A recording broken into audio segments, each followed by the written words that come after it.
In front of me is NUBIA Focus 2 Ultra, and today I would like to show you how you can set up face unlock.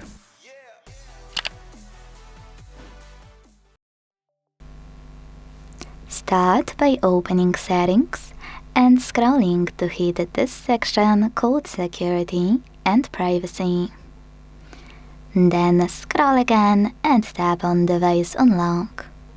Quick disclaimer, if you don't have screen lock, you won't be able to set up face recognition, so make sure you have it on your device. PIN, pattern or complex password, and then tap on Fingerprint and Face Unlock.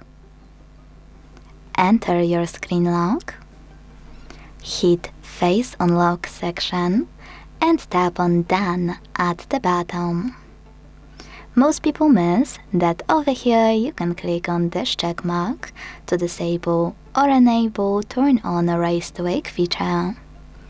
Now tap on Create Now, keep your face in frame and follow all of the instructions from your screen. When you're done, you can adjust all of those up. Now click on Unlock Device and make sure Swipe up to unlock when recognized or Unlock directly when recognized options are enabled. Without one of them, you won't be able to unlock your device using face recognition. So now let's check it out. I will switch off my screen, turn it back on and look at it to see that face unlock is working properly. Thanks so much for watching. If you enjoyed this video, leave a like, comment and subscribe. Bye!